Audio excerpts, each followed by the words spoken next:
What's going on, guys? This is Brent Edmonds with the Academy. Today, pretty super pumped because you know how it is being a coach when gear comes in. I ordered this probably a month ago, customized with lids with my brand on it. You know, the Academy logo. It doesn't have the baseball on it, but that A is pretty cool on a hat. And it's got the back with the Academy on it. Definitely well worth waiting for. Probably not going to do it again with the cost, but it is what it is. It's a pretty cool hat, something to get started. And, still waiting on my custom shirt. You guys know how cool it is when gear comes in. It's like Christmas to coaches and players. But, okay, so this is the coaches course, okay? And it's not meant to, pick on any certain coach out there. It is meant to be a resource to whether you're an awesome coach or a coach that is just beginning or a coach that needs a little bit of work. Like, you got really good potential to be a coach. We all got potential to be a really good coach. But we need to be able to draw some fine lines within ourselves and reflect on ourselves. Even if you're a great coach and you're probably thinking, I don't need this guy. What does this guy know? What's this guy's win-loss record? I've won 200, 300 games. That's great. We'll get into that here in a moment.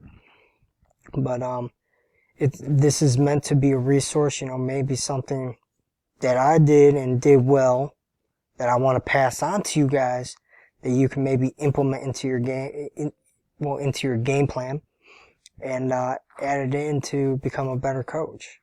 Just a little bit better. Or, this can help you get a lot better. I last year, the organization I was with, I helped out with the 9U. Well, 9U this year, so 8U last year. And, these guys were dads, just trying to, put a team together so the boys could play. And, they wanted to join an organization where that help was necessary because they knew, like, they weren't going to be able to teach the boys the best that they could. They knew a little bit, but they needed some strategy work, which is alright, and that's why we wanted to bring them over and, help them form a little bit of a strategy. And, I got to help with that team last year, and they actually had a pretty good summer, so I'm glad to see that they had some pretty good success out of it. But, no, my experiences can be used, okay? And they may not be perfect, and they may not give you a whole bunch of wins compared to losses, whatever. That is not the main focus of being a coach. First off, your main focus, this is probably this is one of the first things that I would say is the most important, is to build relationships. Just think about it. If you're married or in a relationship, maybe potentially that may lead to marriage one day, you understand the importance of having a connection. And you gotta have the same connection with the boys. Okay? Or girls. Okay? Girls can play the game of baseball too. If you're a softball player, and you came across my course and went through my course, which is perfectly alright. It's not really just meant for baseball. It could be for softball as well, but you gotta build those relationships, build that connection with the players. I reached out to a couple of my players just recently, and now they're head coaches. One at the high school that I was at, which is his alma mater, which is pretty awesome. He used a lot of the stuff that he found in the courses, even today in his coaching, which is absolutely awesome. It's great stuff. I use it from what I learned. back when I played college baseball, which is crazy to think now, which is 10 years ago. It doesn't feel that long ago. It really doesn't. And then another one, same thing. He was the leader of the team, and he thought I was like singling him out. He didn't understand why, I was pushing him so hard compared to everyone else. It's because he was the best player on that squad, best pitcher, best pitching staff, and the leader of the squad, especially being a senior. They see you working hard, they're going to work hard. And that's exactly what happened. And once he understood that, it was all good to go. And we still have great relationships to this day. And they're probably, 25, 26 now? And I'm 32. I mean, I would count that as the success. So the next point that I want to make is it's not about your win-loss record.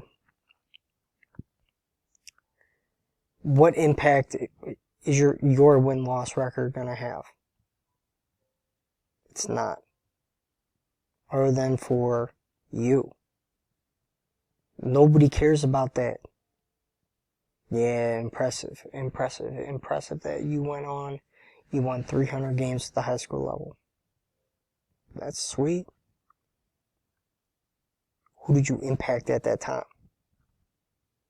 The thing is, you got to be impacting the kids each and every time. I don't even think in my 6 years we got to 100 wins. Maybe 50. But that wasn't important. Important was making that everlasting relationship with each individual to impact their lives and teach them a little bit about the game of baseball, along with the game of life. Setting them up to succeed in life. And that is your ultimate goal as a coach. It's not that win-loss record. Who cares about that? The second you start doing that, you're going to make decisions based off that. You're going to push kids over the edge, overuse them, and lead to injury, and we don't want that to happen. Okay? And like I said, building relationships. Number one importance. Okay? You are their role model. Alright? Your mannerisms at the games, whether you're back-talking, downplaying the umpires, doing all that, which, as a coach, you tell your players, you don't worry about that, I'm going to worry about that. That's your job to deal with the umpires. Okay? How you handle, fans at the stands, your players are going to start becoming a product of you. Okay, so be that positive role model. Keep your mannerisms the same. Keep calm, keep confident. Okay, that is what your players need to see out of you. And that is going to set them up. Set them up to succeed. Okay, not even just at this game, but beyond. Okay, who cares if they go on to play college baseball if that's not their aspiration? Oh well. You push the ones that are wanting to go that far a different way. Okay? Your number one job is to be a teacher. Teach the game. Whether you think that they should be at that level or not, well, it's also, if you keep that player around, you can't get mad at them. They didn't have that opportunity to do what everybody else was doing to get better, so get them up to snuff.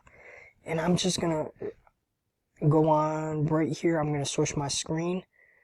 I love this Lorenzo Cain post that I saw, and I'm gonna blow it up right here.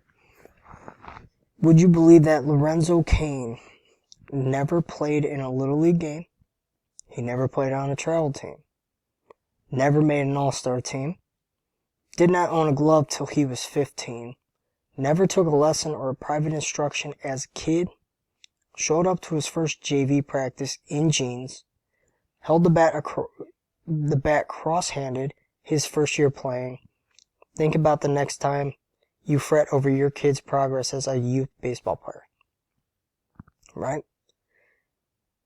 And there's a little link right there, which I can go grab that link and put it up in the members area if you want to, actually see the video. But I mean, how awesome is that?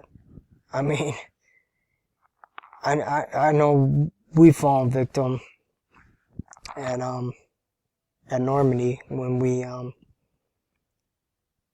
got a lot of rec ball players coming to Normandy, and I know how it is to not have the time to do that, but you can't really base it off that because look at Lorenzo Cain. He was a multiple time All-Star, great outfielder for a very long time, and he's still in the league producing at a pretty high level. He didn't even know how to hold a bat. So before we hold judgment on somebody, we gotta give a shot, right? Be their teacher. And Lorenzo Cain was probably that one person that was just like, I don't really care. I want to do this, and I'm going to work hard at it. And here's another one, which as a coach and a baseball person, you know who Mike Piazza is. And I shared this in the parent one. If you didn't go through the parent one, I did it off my phone, and I got it now on my laptop. Mike Piazza, Hall of Fame catcher. Nobody wanted me. Scouts told me to go to school, to forget baseball. Coaches said, you're never going to make it. I appreciated their honesty because I think when someone tells you something you may not like, you have to use that as fuel for motivation. Crazy to think a Hall of Fame catcher, nobody wanted him. They told him, just quit. And look what he ended up doing. So, as a coach, my advice is never be that guy. Never tell somebody that they can't do something. Never crush their goals. I've had coaches like that. Me especially being 5'10", 175 pounds, 170. I think in high school I was 5'10", 165. So yeah, you see the size. You're like, he's not gonna go on and play college baseball. Well, if the kid wants it hard enough, try to figure out the personality. If this is a kid that's gonna give you heart, grit, and just totally work hard for everything, do not pass up on them. Because you're not going to be able to judge. And one more, let's scroll over to Tom House. I love this, by the way. Tom House is awesome with what he does being a pitcher, a pitching coach. He didn't even play the game, which is amazing. But he's such a great analyzer and a great coach. His tweet out, this goes out to coaches. Late bloomer pitchers find their potential at 26 years old. A youth coach has no way of knowing who on their 12U team will be the best at 26 years old. So don't pass judgment on somebody. They could be your number 5 at 12-year-old, and then they're going to be the ace somewhere else at 26 years old, while your ace, who bloomed early, may not even be playing. And I apologize for the notifications. You may see those come across every now and then. Just ignore them. So where was I? The youth coach. Oh yeah, so your ace then at 12U may not even be your number 1.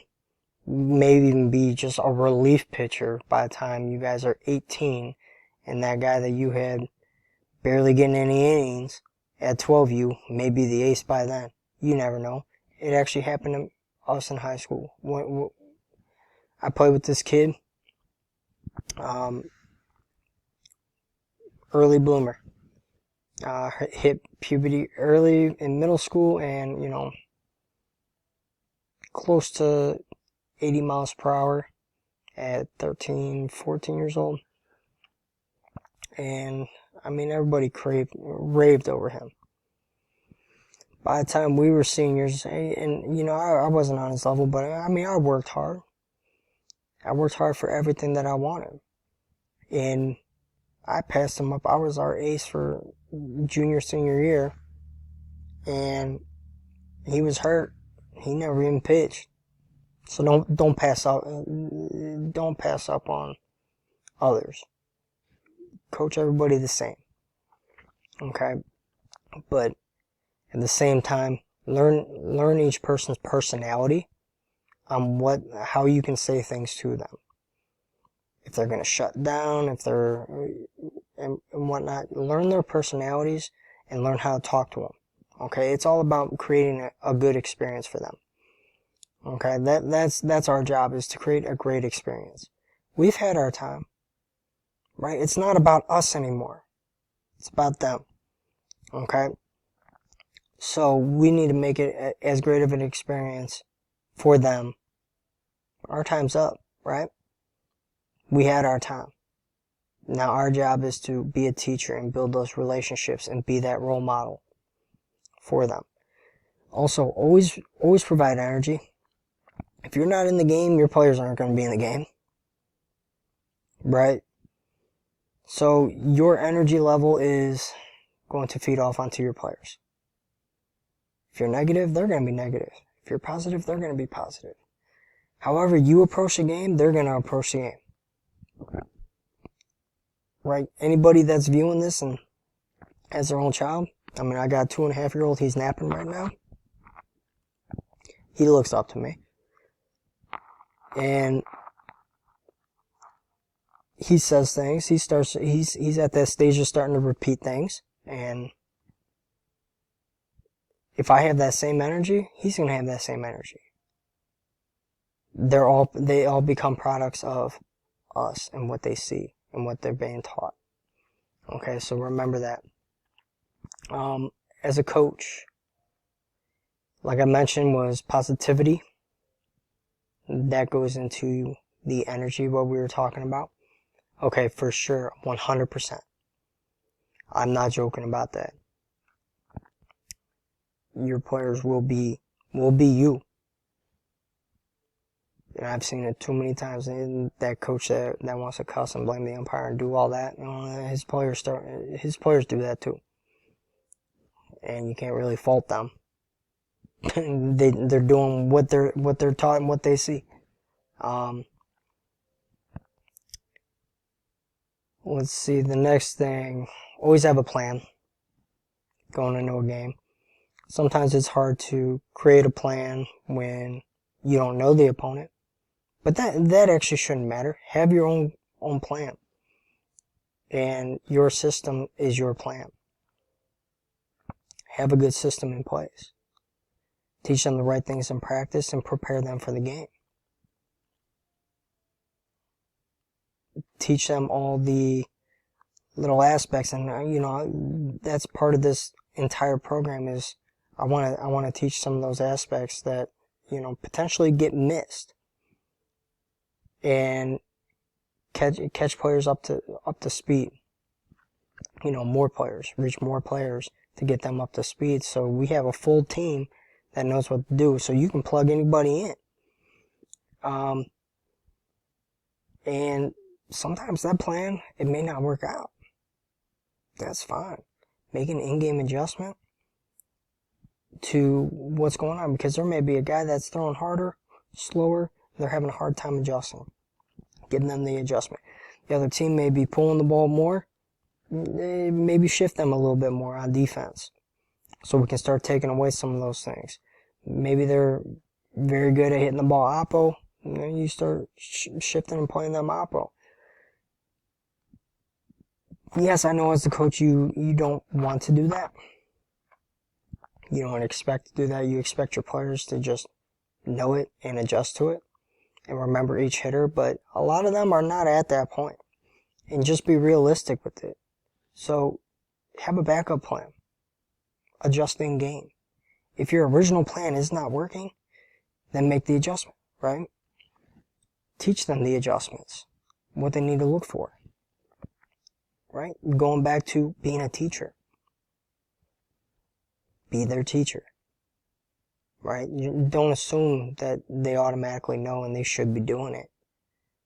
And then blame them, right? Like, you should know this. Some don't.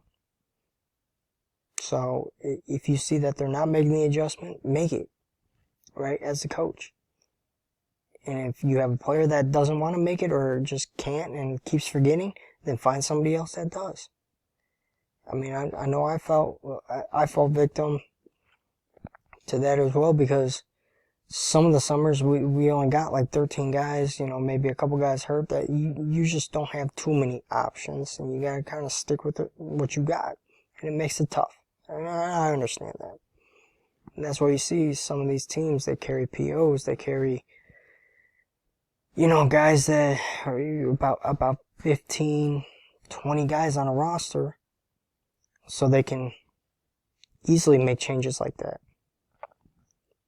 But if you don't have those resources, you gotta make them. Alright? Be accountable. If you're accountable, your players are gonna be accountable. If you make a mistake, own up to it. Right? I mean, I had an assistant these past 2 years. I mean, he was not scared to tell me if I made a mistake or not. And one game that comes to mind, it was last summer. I was kind of out of my element, and we lost the game like 4-1. And I kind of took us out by being a little conservative in the game, holding up guys from rounding third and going home when I should have just sent them, especially my fastest guy. And I mean, I knew who was coming up, and potentially that he was just going to get hit in, but it didn't end up happening. So I blew that opportunity, and he let me know, and I took accountability at the end of that game. So, I mean, it's always a good look when you take accountability for something that you made a mistake for.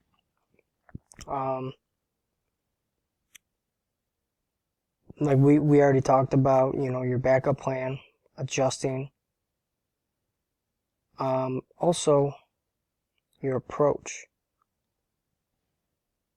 Your approach to the game is going to be their approach. Okay? And what I'm talking about here is your emotions.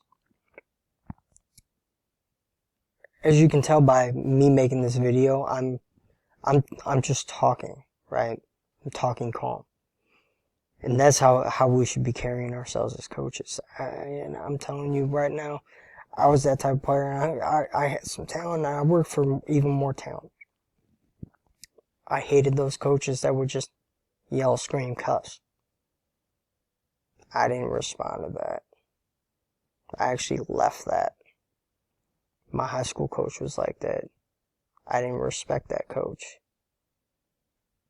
I had a summer coach that did that. I left him, went to a different guy. Yeah, the next guy was a little bit fiery, but he was fiery in a different way. It wasn't in like a degrading way towards you for messing up. The other coach would make you feel it, pretty much. And I could not deal with that, and it was not going to help me grow as a player and help me get to being a college baseball player like I wanted. Especially when I was promised 100 at-bats that summer. We had like a 50, 60 game schedule, a lot of tournaments. And I got 16 at-bats. I was promised a lot of innings and never got any innings. Pretty much the only time I really got in was pretty much crunch time. And that's not alright to do at a 15 U level. If you're not going to withhold your promise, then don't make that promise at all. Alright, I mean, if you're focused on development and not wins, I mean, this guy was just focused on wins, focused on his reputation, and focused on collecting money. That's all that was. It wasn't about me and getting me to where I wanted to go. So we got to be better, right?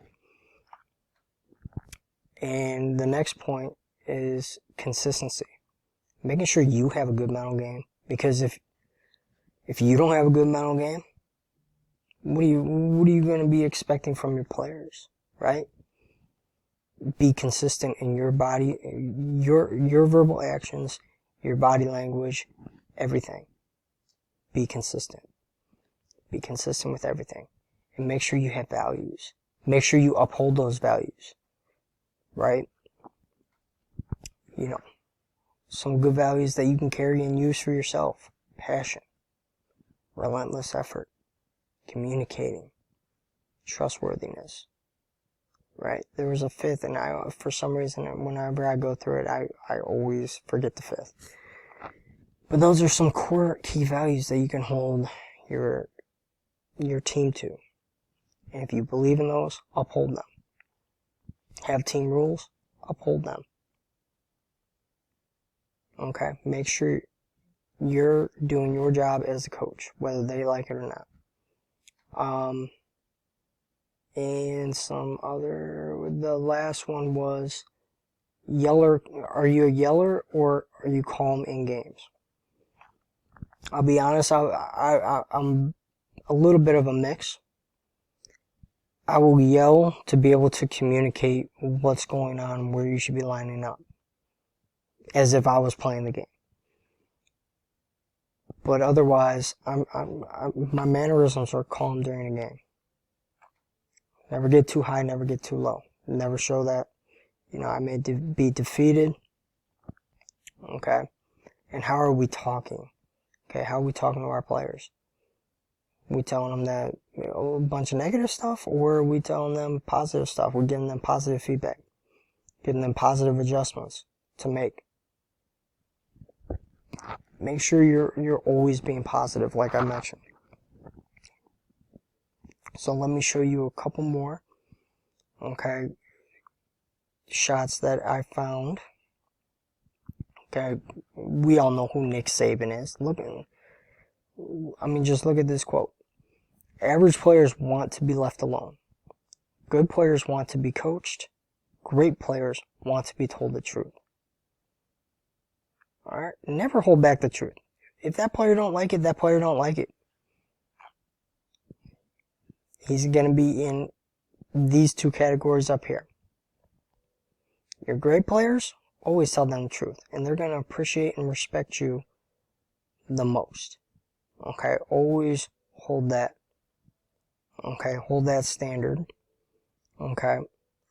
Also, we as coaches need to change the way things are going with recruiting. It's not D1 or bust, right?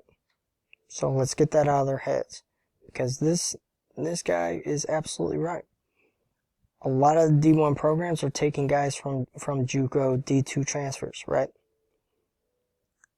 Because now they got some experience at the college level.